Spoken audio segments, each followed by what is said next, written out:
Chapter 5. I play Pinocchio with a horse. I had weird dreams full of barnyard animals. Most of them wanted to kill me.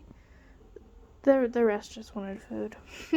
I must have woken up several times. What I heard and saw made no sense, so I just passed out again. I remember lying in a soft bed, being spoon-fed something that tasted like buttered popcorn, only it was pudding. The girl with curly blonde hair hovered above me, smirking as she scraped drips off my chin with a spoon. When she saw my eyes open, she asked what will happen at the summer solstice. I managed to croak what. She looked around, as if afraid someone would overhear. What's going on? What was stolen? We've only got a few weeks. I'm sorry, I mumbled. I don't. Somebody knocked on the door, and the girl quickly filled my mouth with pudding. The next time I woke up, the girl was gone. A husky blonde dude, like a surfer, stood in the corner of the bedroom, keeping watch over me.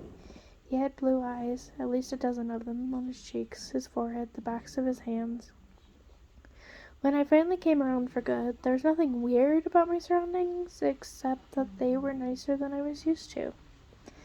I was sitting in a deck chair on a huge porch, gazing across the meadow at green hills in the distance. The breeze smelled like strawberries. There was a blanket over my legs, a pillow behind my neck. All of that was great, but my mouth felt like a scorpion had been using it for a nest. My tongue was dry and nasty, and every one of my teeth hurt. On a table next to me was a tall drink. It looked like iced apple juice, with a green straw and a paper parasol stuck through a Marciano cherry. My hand was so weak, I almost dropped the glass once I got my fingers around it. Grover was leaning against the porch railing, looking like he hadn't slept in a week. Under one arm, he cradled a shoebox. He was wearing blue jeans, Converse high tops, and a bright orange t-shirt that said Camp Half-Blood. Just plain old Grover, not the goat boy. So maybe I had a nightmare? Maybe my mom was okay. We were still on vacation, and we stopped here at this big house for some reason, and you saved my life, Grover said. The least I could do. I went back to the hill. I thought you might want this.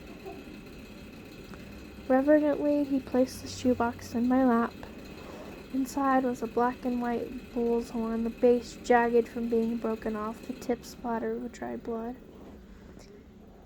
It hadn't been a nightmare.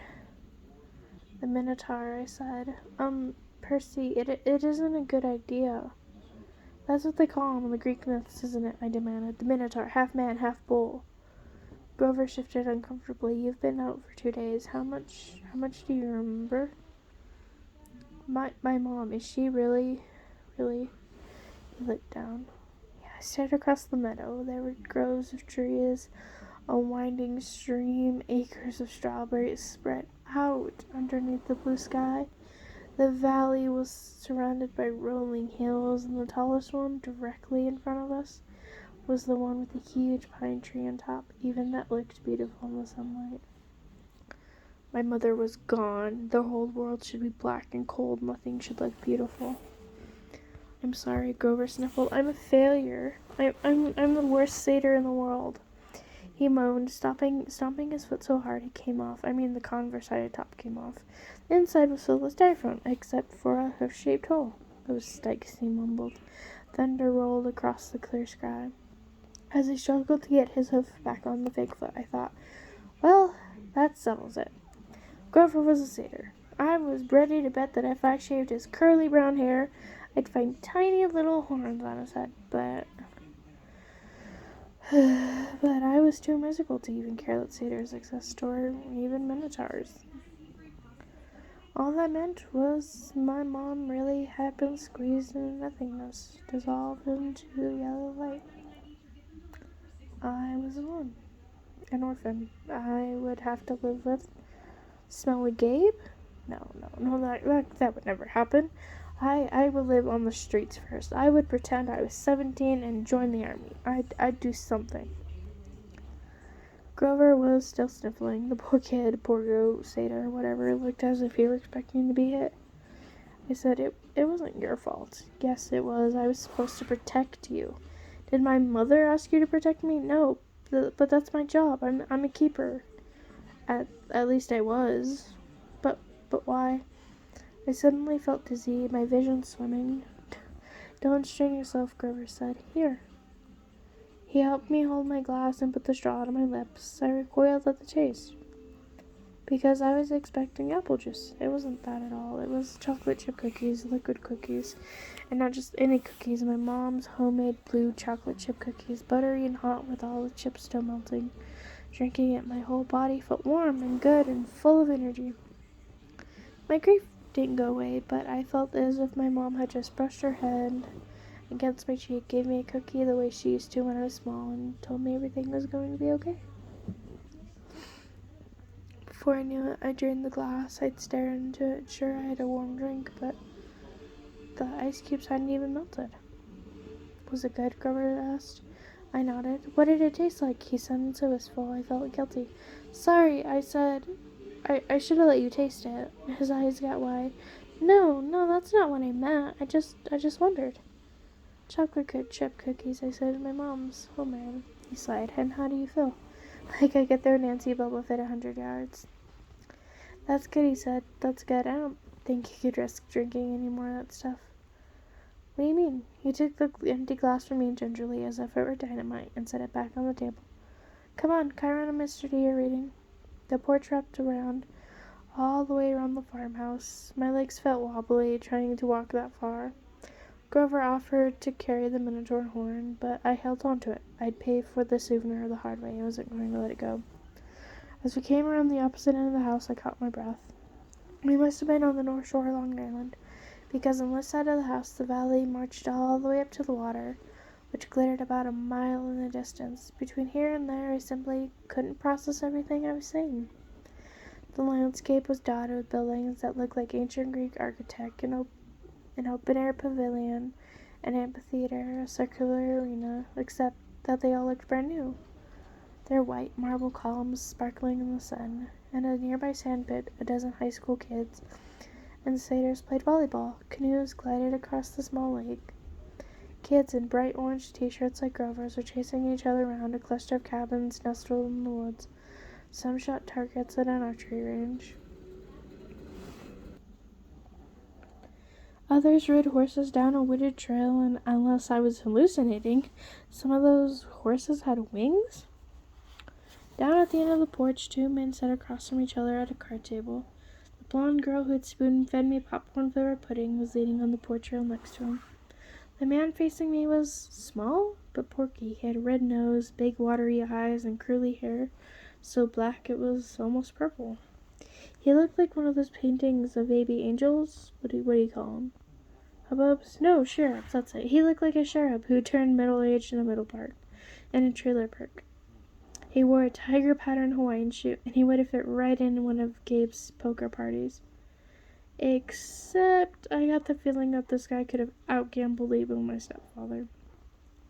That's Mr. D, Grover murmured to me. He's the camp director. Be polite. That girl, that's Annabelle Chase. She's just a camper, but she's been here longer than just about anybody. And you already know Chiron.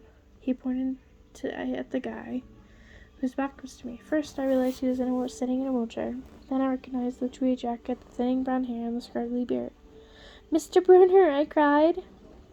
The Latin teacher turned and smiled at me. His eyes had that mischievous glint when they sometimes got in class, when he pulled the pop quiz and made all the multiple choice answers B. Good, Percy. Now we have 4 for Pinocchio. Let me see how am I supposed to pronounce this.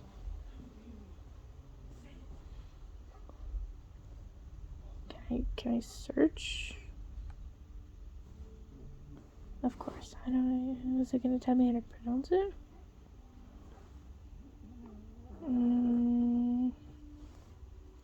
It's not doing that. Good, Percy. Now we have 4. He offered me a chair to the right of Mr. D, who looked at me with bloodshot eyes and heaved a great sigh. Oh, I suppose I must say it. Welcome to Camp Half-Blood. There, now don't expect me to be glad to see you. Thanks. I scooted a little farther away from him because if there was one thing I learned from living with Gabe, it was how to tell when an adult had been hitting the happy juice. If Mr. D was a stranger to alcohol, I was a satyr. Annabeth, Mr. Bruner called to the blonde girl. She came forward and Mr. Bruner introduced us. This young lady nursed you back to health, Percy. Annabeth, my dear, why don't you go to check on Percy's monk? We'll be putting him in cabin 11 for now. Annabeth said, sure, Chiron. She was probably about my age, maybe a couple of inches taller, and a whole lot more athletic looking.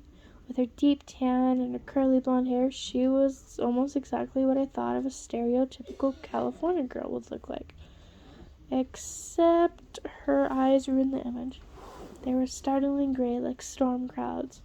Pretty, but intimidating too, as if she were analyzing the best way to take me down in a fight. She glanced at the Minotaur horn in my hands, and then I imagined she was going to say, you killed the Minotaur, or wow, you're awesome, or something like that. Instead, she said, you truly need sleep. Then she sprinted off down the lawn, her blonde hair flying behind her.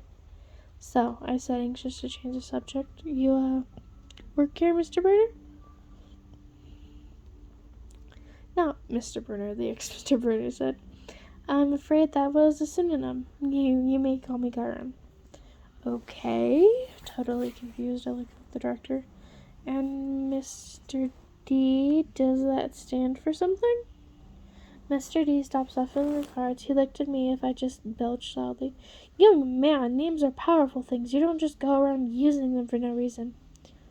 Oh, right. Sorry. I must say, Percy, Chiron, Bruner broke in. I'm glad to see you alive. It's been a long time since I've made a house call to a potential camper. I'd hate to think I've wasted my time. My year at Nancy Academy to instruct you? We have satyrs at most schools, of course, keeping a lookout. But Grover alerted me as soon as he met you. He sensed you were something special. So I decided to come upstate. I convinced the other Latin teacher to, take a leave of absence. I tried to remember the beginning of the school year. It seemed so long ago, but I did have a fuzzy memory of there being another Latin teacher. My first week at Yancey. Then, with that explanation, he just disappeared, and Mr. Bruner had taken the class. You came to Yancey just to teach me? I asked. Chiron nodded. Honestly, I wasn't sure about you at first. We contacted your mother, let her know we were keeping an eye on you in case you're ready for Camp Half-Blood. But you still had so much to learn. Nevertheless, you made it here alive, and that's always the first test. Grover, Mr. D said impatiently, are you playing or not? Yes, sir, Grover trembled as he took the fourth chair. Though I didn't know why he should be afraid of a pudgy little man in a tiger print Hawaiian shirt. Do you know how to play Pinochle? Mr. D eyed me suspiciously. I'm afraid not, I said. I'm afraid not, sir, he said. Sir, I repeated. I was liking the camp director less and less. Well, he told me, it is, along with gladiator fighting and Pac-Man, one of the greatest games ever invented by humans. I would expect all civilized young men to know the rules. I'm sure the boy can learn, Chiron said. Please, I said, what is this place? What am I doing here, Mr. Chiron? Why would you go to Yancey Academy to teach me? Just to teach me?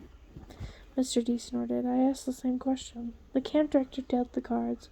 Grover flinched every time one landed in his pile. Chiron smiled at me sympathetically, the way he used in Latin class, as if to let me know no matter what my average was, I was his star student. He expected me to have the right answer. Percy, he said, did your mother tell you nothing? She said, I remembered her sad eyes looking over the sea. She said she was afraid to send me here, even though my father had wanted her to. She said that once I was here, I probably couldn't leave. She wanted to keep me close to her. Typical, Mr. D said. That's how they usually get killed. Young man, are you bidding or not? What? I asked. He explained, impatiently, how you bid in Pinochle, and so I did. I'm afraid there's too much to tell, Karen said. I'm afraid our usual orientation film wouldn't be sufficient. Orientation film, I asked? No, Karen decided. Well, Percy, you know your friend Grover is a satyr, he pointed to the horn in the shoebox, that you have killed the Minotaur. No small feat either, lad. What you may not know is that great powers are at work in your life. Gods, the forces you call Greek gods, are very much alive. I stared at the others around the table. I waited for someone to yell, "Not!" But all I got was Mr. D yelling, "Oh, a royal marriage! Trick, trick, trick!" He cackled as he tallied up his points. Mr. D, Grover asked timidly, if you're not going to eat it, could I have your Diet Coke can? Alright. Grover bit a huge shard out of the empty aluminum can and chewed it mournfully. Wait, I told Karen. You're telling me there's such a thing as God? Well, no, Karen said. God, capital G, God. That's a different matter altogether. We shouldn't deal with the metaphysical. Metaphysical? But you were just talking about... gods, plural. Gods, plural, as in great beings that control the forces of nature and human endeavors, the immortal gods of Olympus. That's a smaller matter. Smaller? Yes, quite. The gods we discussed in Latin class? Zeus, I said. Hera, Apollo, you mean them? And there it was again, the distant thunder on a cloudless day. Young man, said Mr. D, I would really be less casual about throwing out those names around if I were you. But they're stories, I said, that they're myths to explain lightning and the seasons and stuff. And they're what people believed there was science. Science? Mr. D scoffed. And tell me, Percy Jackson. I flinched when he said my real name, which I had never told anybody. What will people think of your silence? Science, 2,000 years from now, Mr. D continued. They will call it primitive mumbo-jumbo. That's what... Oh, I love mortals. They have absolutely no sense of perspective. They think they've come so... Oh, they're so far. And have they, Karen? Look at this boy and tell me. I wasn't liking Mr. D, but there was something about the way he called me mortal, as if he wasn't. It was enough to put a lump in my throat, to suggest why Grover was dutifully minding his cards, chewing a soda can and keeping his mouth shut. Percy, Karen said, you may choose to believe or not, but the fact is that immortal means immortal. Can you imagine that for a moment? Never dying, never fading, just existing, just as you are for all time. I was about to answer off the top of my head that it sounded like a pretty good deal, but the tone of Karen's voice made me hesitate. You mean whether people believed in you or not? I said. Exactly, Karen agreed. If you were a god, how would you like being called a myth? An old story explaining lightning. What if I told you, Percy Jackson, that someday people would call you a myth, just created to explain how little boys can get over losing their mothers? My heart pounded. He was trying to make me angry for some reason, but I wasn't going to let him. I said, I wouldn't like it, but I don't believe in gods.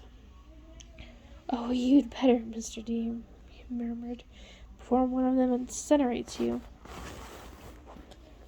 Grover said, Please, sir, he's just lost his mother. He's in shock. A lucky thing, too, Mr. D grumbled, playing a card. Bad enough I'm confined to this miserable job working with boys who don't even believe. He waved his hand, and a goblet appeared on the table, as if the sunlight had bent momentarily and woven the air into glass. The goblet filled itself with red wine. My jaw dropped, but Karen hardly looked up. Mr. D, he warned, your restrictions. Mr. D looked at the wine in vain surprise. Dear me, he said it. He looked at the sky and yelled, Old habits, sorry. More thunder.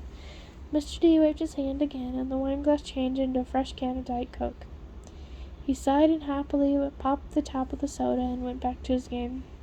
Karen looked at me. Mr. D offended his father a while back, took a fancy to a wood nymph who had been just declared off limits.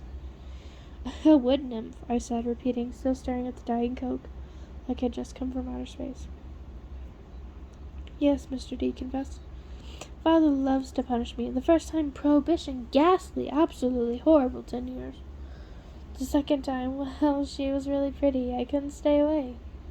The second time he sent me here, Half-Blood Hill. Summer camp for brats like you. Be a better influence, he told me. Work with youths rather than tearing them down. Ha! Absolutely unfair. Mr. D sounded like about 6 years old, like a pouting little kid. And I stammered, your father is... Dia mortals, Chiron, Mr. D said. I thought you taught this boy the basics. My father is Zeus, of course. I ran through the D names from Greek and mythology. Wine, the skin of a tiger, the satyrs that all seem to work here, the way Grover cringed as if Mr. D were his master.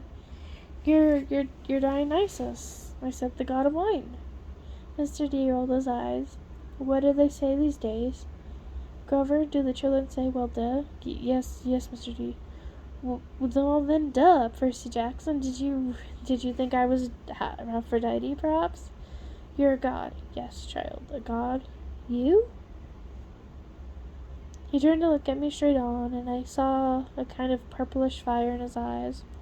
A hint that this whiny, plump little man was only showing me the tiniest bit of his true nature.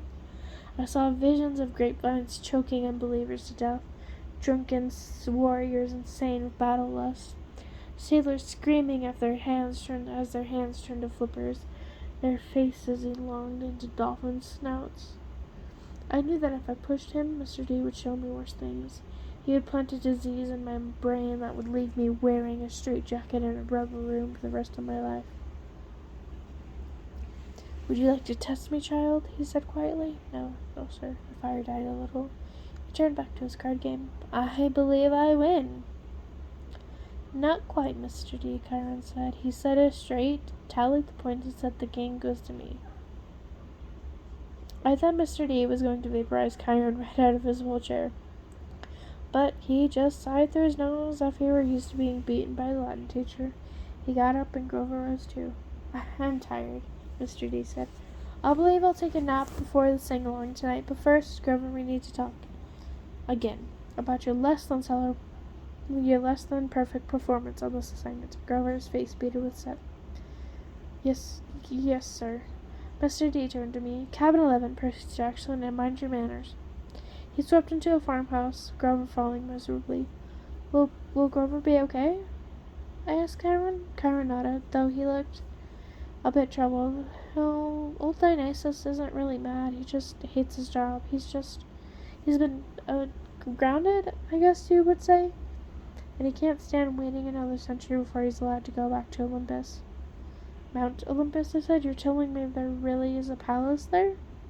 Well, now there's a Mount Olympus in Greece, and then there's the home of the gods, the convergence points of all their powers, which did indeed used to be on Mount Olympus, but it's still called Mount Olympus. It's still called Mount Olympus out of respect for the old ways, but the palace moves, Percy, just as the gods do. You mean the Greek gods are here? Like, in America? Most certainly, the gods move the heart of the West. The what? Come now, Percy, what do you call the Western civilization? Do you think it's just an abstract concept? No, it's a living force, a collective consciousness that has burned bright for thousands of years. The gods are a part of it. You might even say that they are the source of it, or at least they are tied so tightly to it that they couldn't possibly fade. Not unless, all of Western civilization were obliterated, the fire started in Greece. Then, as well as you know, or as I hope you know, since you passed my course, the heart of the fire moved to Rome, and so did the gods. Oh, different names, perhaps. Jupiter for Zeus, Venus for Aphrodite, and so on, but the same forces, the same gods. And then they died. Not died? No. Did the West die? The gods simply moved to Germany, to France, to Spain for a while. Wherever the flame was brightest, the gods were there. They spent several centuries in England. All you need to do is look at the architect. People did not forget the gods. Every place they've ruled for the last 3,000 years, you can just see them in paintings and statues on the most important buildings. And yes, Percy, of course, they are now in the United States. Look at your symbol, the eagle of Zeus. Look at the statue of Prometheus in Rockefeller. center, the Greek facades of your government buildings in Washington. I defy you to find any American city where the Olympians are not prominently displayed in multiple places. Like it or not, and believe me, plenty of people weren't very fond of Rome either. America is now the heart of the flame. It is a great power of the West, and so Olympus is here, and we are here. It was all too much, especially the fact that I seemed to be included in Carmen's We as if I were some part of the club. Who are you, Karen? Who am I? Karen smiled. He shifted his weight as if he were going out of his wheelchair. But I knew that was impossible. He was paralyzed from the waist down. Who are you? He mused. Well, that's the question we all want answered, isn't it? But for now, we should get you a bunk in cabin 11. There will be new friends to meet, and plenty of time for lessons tomorrow. Besides, there will be s'mores at the camp for tonight, and I simply adore chocolate. And then he did rise from his wheelchair, but there was something odd about the way he did. His blanket fell away from his legs, but the legs didn't move. His waist kept getting longer, rising above his belt. At first I thought he was wearing very long white velvet underwear, but as he kept rising out of the chair, taller than any man, I realized that the velvet underwear wasn't underwear. It was the front of an animal, muscle and sinew under coarse white fur. And the wheelchair wasn't a chair. It was some kind of enormous container and an enormous box and wheels.